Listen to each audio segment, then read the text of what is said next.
Doc. Great conversations and education on relevant health issues management. Hello, Doc. Hello, Doc. Make a date with our health professionals on the drive with the area gang. Mondays 2:45 to 3 p.m. Hello, Doc. Hello, Doc. Hello, Doc. Okay, so we've got Doc here. Hello, Doc. You're welcome. Thank you. How you doing? My God. How's your weekend? Oh, very good. You sound a bit nasal, or is it just my ear? Anyways, you're welcome. And as I mentioned earlier, on Saturday we're having the blood donation here at West Hills Mall, Saturday 21st of September.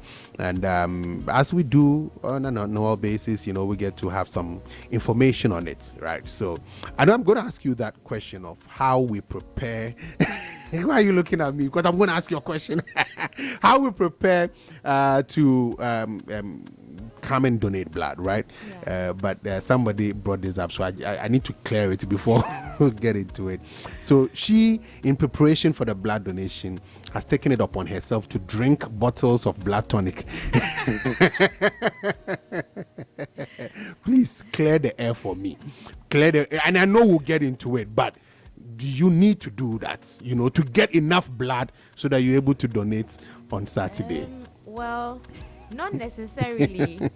If maybe you are taking it for about a month before the blood donation, yes. But if you are taking it just a few days to the blood donation, it won't give any significant rise. Bernard is Asian stuff. Don't do it. If you had the blood, you have. And it says it makes her sleep. When she comes to the office, she'll be feeling sleepy. Anyways, let's get into it. So, right. If I may ask, am I sound elementary? But when we say blood donation, what are we referring to? Okay. So we have conditions where someone has lost a lot of blood, and in order to save the person's life, you have to replace that blood that they have lost at a very fast rate. Yes. So. Especially accident victims, women in childbirth, when they lose a lot of blood. Yeah, so we have what we call ischemia. When there's a lot of blood lost at a time, the patient, their blood cells, not the blood cells, the tissue cells start to die off. Okay. Yes, so an influx of blood or a blood transfusion would quickly revitalize the person back to life. Yeah. Okay. There are other reasons for blood donation, but the main one is that to save people's lives in dire situations. Okay. Is it that the body itself replenishes blood that it loses, but then this one is critical? You need it within a short time, so then you need somebody to donate blood. So the red blood cells are replenished within I think 4 to 6 weeks. Okay. Yeah. Okay. And the other components of blood also take some time, but the fluid, that's the plasma in the blood, that is replenished in 24 hours. Okay. But in the case where someone loses so much blood within just 1 hour or within a few hours, less than a day, they've lost a lot of blood. The blood left in their body is not enough to sustain them until the body can replenish itself. Now, tell me about the situation with the blood bank. What was the situation like? Because sometimes when you talk about blood donation and you talk about shortages in the hospitals at the blood bank, it looks far-fetched, but give us a picture of what you are likely to experience if you need critical blood. Okay. Well, it depends on the times and seasons. Okay. Blood in itself cannot be stored for a long time. Okay. Well, whole blood can be stored for up to, let's say, 35 days. But normally what they do is they divide the blood into components. Okay. So they divide into red cells, plasma, platelets, and those components, when they divide it, they can last a bit longer, depending on which it is. Some can last up to 6 months and all that. Okay. So we need a constant availability of the blood in the blood bank, so that in case people have any problems, we can quickly just give them the blood when they need it. Okay. Especially the pregnant women, some tend to lose a lot of blood during childbirth. So even after some of these exercises, I think it's important that individuals can walk in anytime and donate blood. Is it yes, something that can be done? Of course, you can walk into the hospital anytime and then just tell them you want to donate blood. They will test you first and see if you are eligible, then you donate. Okay. Tell me, who can donate blood? Donating blood in Ghana, according to the law, I think is definitely from the age of 17 to 60. Okay. Yes. That's not the only criteria. You, aside the age criteria, you have to be at least 50 kilograms of body weight. 50 kg. What was your weight? You look like a 45. No. No, but Gilbert, you are more than 50. You are, right? You are more than 50 because they had concerns that their body weight, but look, you should be more than 50. Yeah, he's tall, so yeah. So then your HB level. So once you come, we'll test your HB and see if it's 12 and above, then you can afford to donate the blood. If it's less than 12, donating blood will rather make you anemic. Oh, okay. So you wouldn't qualify. And also, if you have you will screen for certain diseases, usually HIV, hepatitis B, usually viral diseases, because they are the ones that maybe you might not see it physically on the person, but it's in the blood. So we test for that. And also people who have a very high blood pressure or a very low blood pressure, that they too, they won't be allowed to donate. Okay. Let me ask this, because I'm sure it will be important to listeners. Privacy, because you're saying that you're going to test for some diseases which will rule out certain individuals from donating. If you test and you get to know that somebody has a particular disease, what's the privacy situation like? Oh, we are very professional in what we do. So we don't disclose your status to everybody around. But I guess it helps the individual, because you could be walking around with some disease that you don't know. So you come for the screening and you actually get to know that, oh, you need to treat this particular disease. Yes. Okay. So it's actually quite helpful, a way of coming for screening. Okay. All right. Now, what should one do before donating? I don't know if days before or the day before. What are some of the things that one should do before coming to donate? Okay, so generally there isn't so much you have to do. If you are eligible, you're eligible. But avoid eating very fatty foods, like, the junk food, fries. Yeah. Try eat healthy. Yes. For once. Yes. So at least maybe the night before, the morning of, don't eat any kind of junk. Don't eat ice cream. It's high in fat and all those things. So just avoid those kind of things. But just eat like a healthy breakfast. Okay. And you should be fine. And also your clothing. Okay. Please wear short sleeve. Wear long sleeve. We have to fold it and trying to. Something that's not too tight that you can easily fold up. Yeah. Sometimes the way some people would dress, unless they take off the shirt. You are not wearing singlet. So that's the preparation you have to do. Okay. Tell me how often one can donate blood. Okay, so we have to give time for the person's red blood cells to be replenished. So usually 6 to 8 weeks, we are sure everything is back. So probably after 2 months, you can donate again. Okay. Yeah. Oh, then I've not been doing well, crowd. The last I donated was last year. I should probably donate like 2 or 3 times in a year. Yeah, I should do that. Okay, so another question that came up in the office. That one, my madam there, she has that concern there. Does it hurt to donate blood? Because last time we were talking about the needle that they used to, the PSU. Now, I was telling her that it was just a small needle. She's like, it's a big needle they use. So like, she was scaring the people in the office, but it wasn't a big needle. No, I don't remember it being a big needle. It's not, and it doesn't hurt, does it? No, well, it depends on your pain tolerance, but it's like just a pinch. Once, like, the needle just pricks you, that's it. Once it's in. But when the blood is coming out, there's no pain. No, maybe you may feel some discomfort, but it's not painful per se. Once the needle is in. I didn't feel any pain. I was thinking maybe I'm different, but I didn't feel anything. It's not normal to feel any pain, right? Like, you're not going to feel pain. No, normally you shouldn't feel pain. Please, you're not going to feel any pain. And for those out there who it's just that people don't like needles, like you're saying. It might just be a little uncomfortable, especially the pinch, but it's not painful. Once they break through the skin and they enter the vein, that's it. You won't feel any pain after that. Okay. Another question: how long would it take to donate blood? So the process of the drawing of blood takes about 15 minutes, and after you donate, you're supposed to take a snack and then rest for about 15 minutes before you can go back to your normal activity. So yeah, so let's say about 30 minutes. About 30 minutes. But the longer process is probably the registration and then checking your weight, your BP, doing all the other tests, the HB tests, the HIV, hepatitis tests. Actually, those tests don't actually take long in themselves. Okay. Yeah. Okay. So with about 10 minutes using the what do you call it, the cassette. Okay.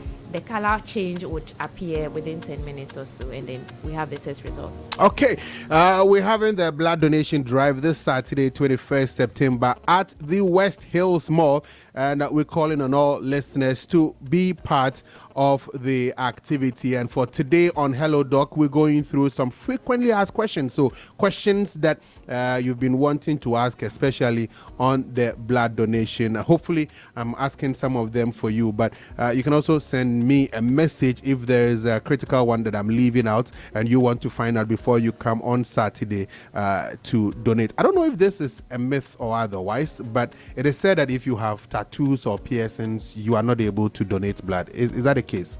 Okay, not necessarily. It's a precaution we try to take because usually when you get those viral infections, it takes about 3 months before the test will pick it up. Yes, so especially the tattoos, we would want you to wait for at least 3 months first. Okay. And if we are sure it's, from our testing that you are negative and you meet all the other qualifications, you should be able to donate.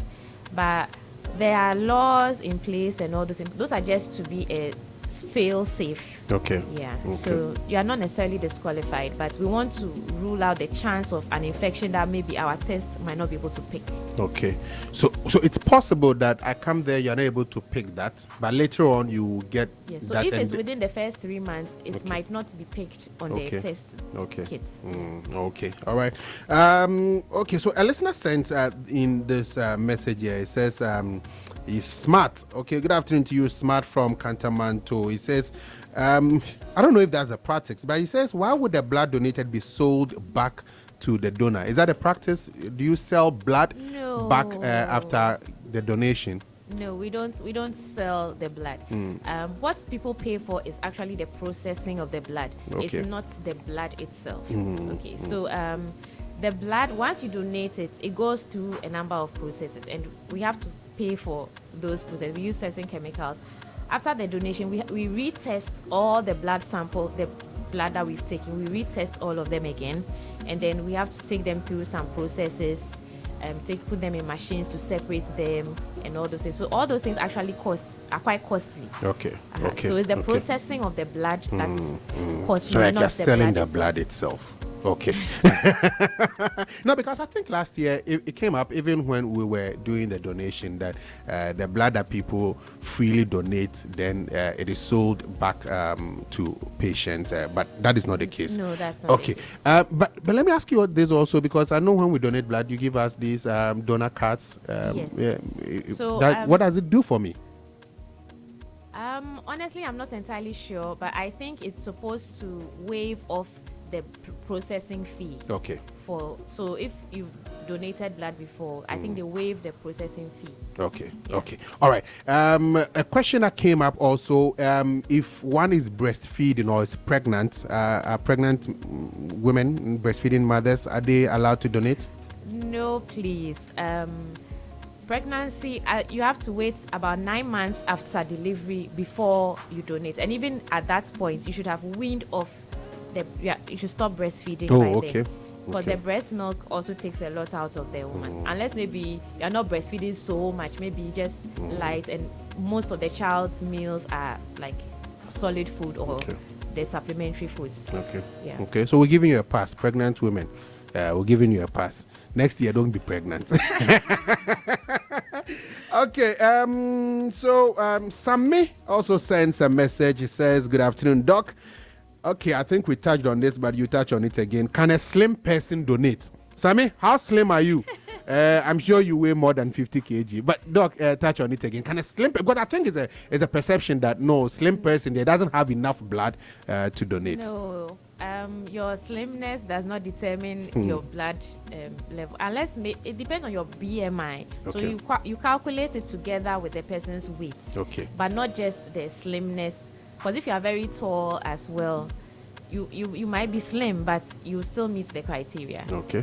Yeah. But you do these tests so that you know whether that person qualifies so we do or all not. that before we determine if you can donate or not. Okay, Sammy, so don't worry. Please come around on Saturday. I'm not sure you are slimmer than Gilbert. Even Gilbert Crowd will donate then. So make sure to come around on Saturday. Just about 2 more questions. Another question that came up. What happens to the blood after donation? Oh, okay. That's what I said earlier, that it's taken through another testing process and then processing and all that, okay. and then storage. Okay. You mentioned earlier on about resting, taking in something after blood donation. Yeah. What usually happens? Is it that one will feel this? I recall myself, I didn't feel anything, but I recall there was one of us who, after donation, I think she was feeling dizzy a bit or something like that. What usually happens? What's the usual case? Okay, well, usually it's because of maybe a reduction in the blood pressure because you've lost a volume of blood. It doesn't happen always. Yeah. And usually it's just transient. Once you sit down and relax, within a few minutes, you'll be feeling fine. Okay. All right. Anything else you want to add as we wrap up? Yeah, so if you have a medical condition as well, those who have infections or are currently on antibiotics, you can't donate blood. And if you are on a blood thinning medication, you can't donate. And if you have certain illnesses like heart disease, cancer, those kind of things, like severe illnesses, or diseases like SLE and blood, you have these bleeding disorders. Okay. Yes, then you also can't donate. But the others, even if you have asthma, any disease, hypertension, once you are stable and you meet the criteria, once your condition is stable, your blood sugar is normal, everything is okay, you can still donate. Okay. I didn't want to ask this question, but it keeps coming up, so I have to ask it. It says, is it advisable for men? I don't know why it's about men. It's about women too. Is it advisable for men to do ta-ta-ta later on after the donation of blood? Do you know that, Doc? It's fine. It's fine. Yes, it should be fine. It should be fine there. Not immediately after donation anyway. Oh, but maybe some 1 hour later. But why are you in a rush? Take your time. And this one, we're doing it in the morning, afternoon, so you can do that later on in the evening. Yeah. Take your time, relax. There's more after, so please. Anyways, Doc, so I don't know. I think we've touched on most of the areas. What's left is for us to meet on Saturday, and we go through the process. So I'm sure, Lizzie, you're okay, right? We'll check your weight, check your BMI. We'll rule that out. Gilbert, you joining, right? Yes, it's not painful. Bene, please stop the blood tonic. It won't do anything 3 days to the event. Michael is my partner. Yeah. We are so donating. If you can just come with a friend, come with a donation partner, bring someone along and donate. Yeah, bring a donating partner. Donating besties. Let's do it together. Thank you very much, Doc, for coming on the show this afternoon. It's always a pleasure. All right, so that was Hello Doc with Dr. Emefa Dzide right here on the drive with the area.